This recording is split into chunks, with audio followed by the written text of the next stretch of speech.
अंतर्राष्ट्रीय गीता महोत्सव बहुत वर्षों से मनाया जा रहा है। लगभग 30-32 वर्षों से आज के स्वरूप में मनाया जा रहा है जी। कुरुक्षेत्र के अंदर जिस भव्य स्वरूप के अंदर ये मनाया जाता है, मुझे लगता है कि देश के अंदर ऐसे बहुत ही कम उत्सव हैं जो इस तरीके से मनाए जाते हैं जी। कि कोई भी व्यक्ति जो गीता महोत्सव में आते हैं, आप अगर किसी एंट्री पे खड़े हो जाएं, आपको हर चेहरा मुस्कुराते हुए दिखेगा। जिस तरीके से ब्रह्म सरोवर को सजाया जाता है, जिस तरीके से आरती स्थल होता है, जैसे बच्चों के कार्यक्रम होते हैं, जैसे दौड़ होती है, जो पेंटिंग कॉम्पिटिशन्स होते हैं यहाँ पर, ये सब बहुत अद्भुत है। साथ साथ जो गीता श्लोक पढ़ते हैं, लगभग 55,000 बच्चे गीता का श्लोक पढ़ेंगे इस बार। नमस्कार, स्वागत है आपका कंचन टीवी पर। कंचन टीवी की टीम कुरुक्षेत्र KDB यानी कुरुक्षेत्र डेवलपमेंट बोर्ड में है। और यहाँ पर क्यों है आप समझ ही गए होंगे कि अभी 2 दिसंबर से लेकर 14 दिसंबर तक गीता जयंती महोत्सव मनाया जाने वाला है। बड़े विलंब के बाद हो रहा है क्योंकि कोरोना के कारण वो रुक गया था, और हुआ भी था तो बहुत ही थोड़े से सिस्टम से हुआ था, जनता के लिए नहीं खोला गया था। लेकिन इस बार पूरी भव्यता के साथ ये महोत्सव मनाया जाने वाला है, और इसी महोत्सव को लेकर जानकारी जुटाने के लिए हम पहुंचे हैं KDB में। और यहाँ पर हमारे साथ मानद सचिव मदन मोहन छाबड़ा जी हैं। उनसे हम जानेंगे कि इस तरह का महोत्सव रहने वाला है, क्या क्या झलकियाँ रहेंगी और क्या खूबसूरती इसकी रहने वाली है। स्वागत है छाबड़ा जी आपका। नमस्कार छाबड़ा जी, जानना चाहूँगा, गीता जयंती महोत्सव आप मना रहे हैं और आप ही के कंधों पर ये सारा समारोह है। किस तरह की भव्यता का ये कार्यक्रम इस बार रहने वाला है? अंतर्राष्ट्रीय गीता महोत्सव बहुत वर्षों से मनाया जा रहा है। लगभग 30-32 वर्षों से आज के स्वरूप में मनाया जा रहा है जी। और 5,000 से अधिक वर्षों से एक स्वरूप अपना था, उस स्वरूप से मनाया जा रहा है जी। लेकिन 2016 में हमारे माननीय मुख्यमंत्री जी के द्वारा कुरुक्षेत्र को अंतर्राष्ट्रीय स्तर पर पहचान दिलाने के लिए इस महोत्सव को बहुत ही बड़ा किया गया जी। तो ये देश में बहुत सारे स्थानों पर, विदेश के अंदर मॉरिशस, लंदन, ऐसे ये मनाया गया। और जब कोविड के समय हमें ऑस्ट्रेलिया में जाना था जी। लेकिन हम कोविड के कारण से नहीं जा पाए इसे मनाने के लिए। कुरुक्षेत्र के अंदर जिस भव्य स्वरूप के अंदर ये मनाया जाता है, मुझे लगता है कि देश के अंदर ऐसे बहुत ही कम उत्सव हैं जो इस तरीके से मनाए जाते हैं जी। एक तो हमारे ब्रह्म सरोवर का बड़ा ही दिव्य स्वरूप है। उस दिव्य स्वरूप के अंदर लाइटिंग के द्वारा, फूलों के द्वारा, और जो आरती का स्वरूप बना है, भव्य आरती का जो स्वरूप है, इन सब को जो है एक बहुत ही अनुपम छटा दिखती है। इसके साथ साथ जो क्राफ्ट हैं, देश भर के जो क्राफ्ट पर्सन आते हैं, वो इसको अद्भुत जो है एक दिशा देते हैं। वो क्राफ्ट पर्सन जो घर में सामान बनाते हैं और करोड़ों रुपए की बिक्री यहाँ करते हैं और अपने साल भर का काम करते हैं जी। इसके साथ साथ अगर हम कहें कि ज्ञान का यहाँ पर संगम जुटता है, कुरुक्षेत्र यूनिवर्सिटी जो है एक सेमिनार करवाती है जिसके अंदर देश विदेश से बहुत सारे स्कॉलर्स गीता के ऊपर वो इसमें पार्टिसिपेट करते हैं। साथ ही देश भर से बहुत बड़े बड़े कलाकार, लोक कलाकार इन 18 दिनों के अंदर जो है वो इस उत्सव के अंदर अपना कला का प्रदर्शन करते हैं। और सबसे जो बड़ी बात है यहाँ पर, अगर मैं कहूँ कि कोई भी व्यक्ति जो गीता महोत्सव में आते हैं, आप अगर किसी एंट्री पे खड़े हो जाएं, आपको हर चेहरा मुस्कुराते हुए दिखेगा जी।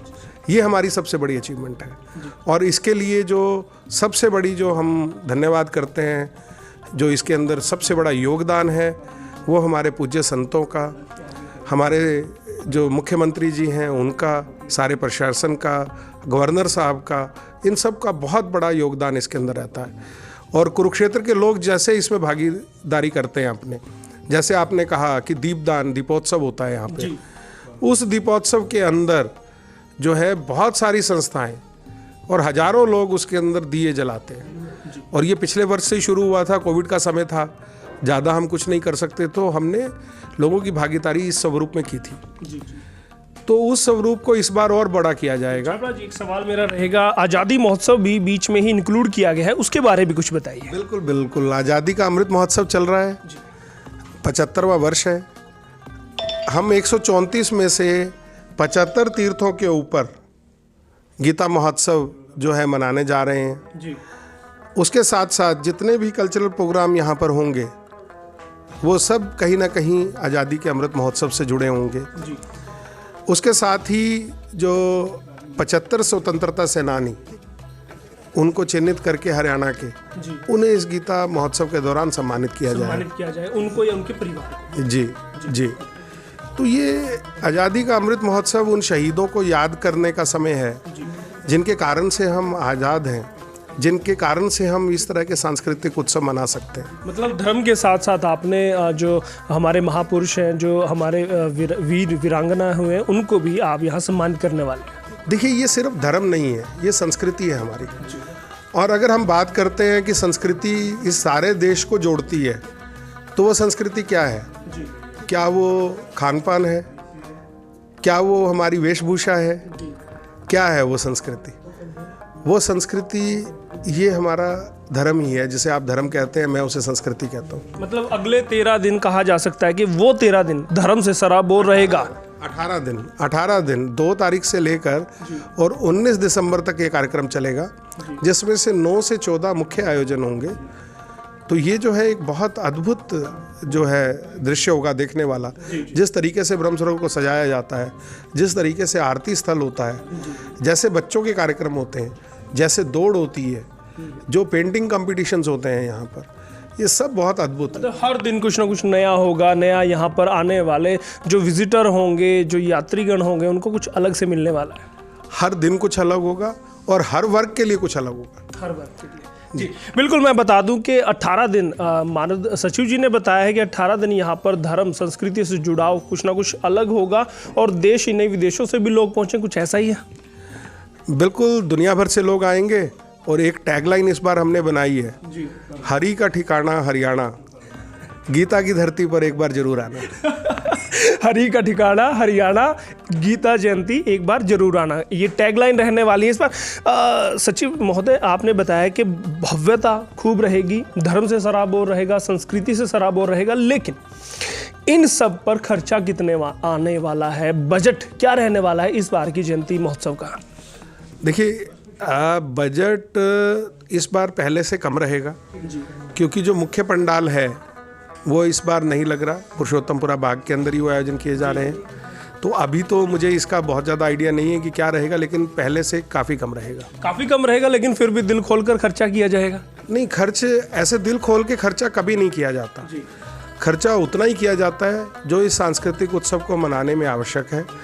और इस उत्सव को मनाने में, इसको दुनिया में पहुंचाने में, और जो लोग यहाँ पर आते हैं उन लोगों को देखने में क्या अच्छा लगेगा, ये एक मतलब हमारी संस्कृति का खर्च है। बिल्कुल। गत वर्ष जब हुआ था गीता जयंती महोत्सव, तो हेमा मालिनी जी भी प्रस्तुति देने पहुंचे थे। तो इस बार कौन कौन से बड़े नाम हैं जो दर्शकों से रूबरू होंगे? जी, हेमा मालिनी जो है वो लगभग 3 साल पहले आई थी यहाँ पर। पिछली बार गुरदास मान जी थे, सतेंद्र सरताज जी थे, ये मैं 2019 की बात कर रहा हूँ। तो इस बार भी कुछ हम लोगों से बातचीत कर रहे हैं, कलाकारों से। फाइनल होते ही जल्दी आप लोगों के सामने लाएंगे इस सारे विषय को। अभी हमारे पास पूरा समय और वो सब उनका नहीं आया कंफर्मेशन। जैसे ही ऑफिशियल कंफर्मेशन आता है हम आपको बताएंगे। देखिएगा, मीडिया है वो थोड़ा हड़बड़ी में रहती है, कुछ भी घटित होने से पहले ही सवाल की बौछार कर देते हैं। वैसा ही सवाल हमने छाबड़ा जी से किया, लेकिन आपने कहा कि हेमा मालिनी है, गुरदास मान है, सरताज सत्ती है, ये सब बाहर के हैं। हरियाणा से क्या बड़े बड़े चेहरे देखने को मिलेंगे हमारी संस्कृति से जुड़े, हमारे लोक कलाकारी से जुड़े? कौन से चेहरे होंगे? बिल्कुल, देखिए, ये बड़े कलाकार हैं। हरियाणा के सभी कलाकार हमेशा रहते हैं। हरियाणा पवेलियन यहाँ कई वर्षों से लग रहा है और वो बहुत बड़ा अट्रैक्शन होता है।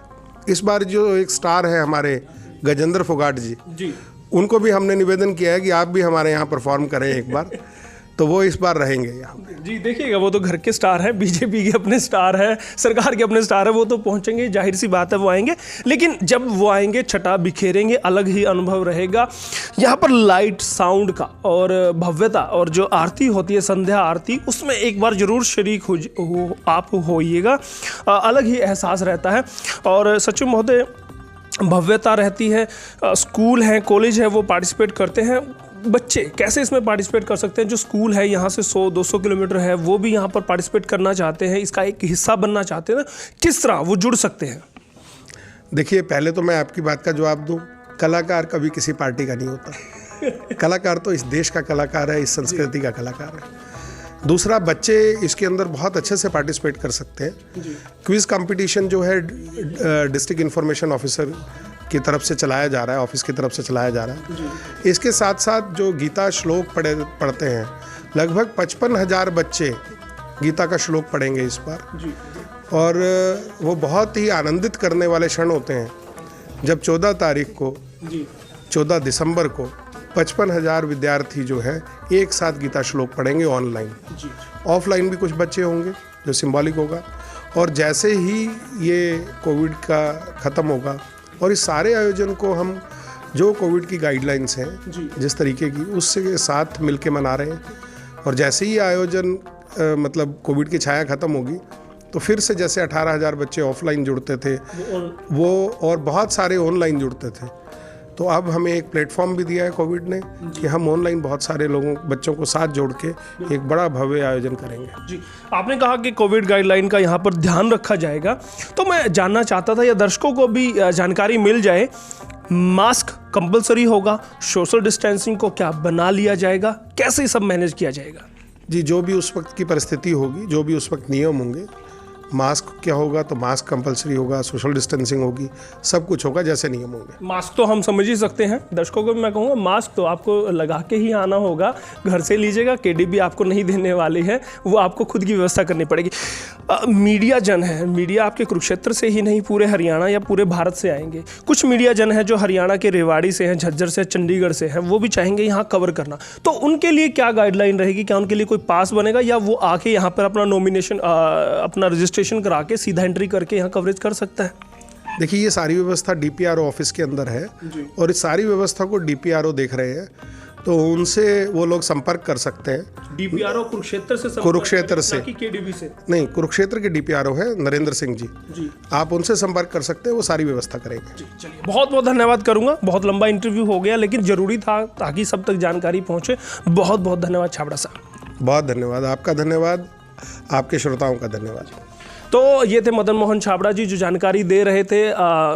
जो जयंती महोत्सव मनाया जा रहा है 18 दिन, हमारा भी हमें लगा था कि 14 दिन का, लेकिन 18 दिन का है। 18 दिन की तैयारी करके आप पहुंचिएगा कुरुक्षेत्र और यहाँ पर आइए, आनंद लीजिएगा, क्योंकि एक अपने आप में एक अलग ही छटा बिखेरते हैं जब ये कार्यक्रम होता है। पिछले वर्ष ये नहीं हो पाया था क्योंकि कोरोना की काली छाया थी, लेकिन इस बार खुल के हो रहा है और काफ़ी भव्यता के साथ हो रहा है। धर्म संस्कृति का अनूठा मेल होगा, संगम होगा, तो आप इसके गवाह बनिए। कुरुक्षेत्र एक बार जरूर आइएगा। और इस बार की टैगलाइन भी है, हरि के द्वार हरियाणा, आप आइएगा। इस बार कुछ इस तरह की लाइन है, माफ़ी चाहूँगा, मुझे वो ध्यान नहीं है, अभी मुझे याद नहीं हुई है, लेकिन वो टैग लाइन नीचे आप देख सकते हैं। बहुत बहुत धन्यवाद करूँगा हर एक दर्शक का जो इस वीडियो को देख रहा है और शेयर कर रहा, उस दर्शक का भी धन्यवाद, बहुत बहुत धन्यवाद। मैं आपका दोस्त, आपका होस्ट यशपाल कंचन।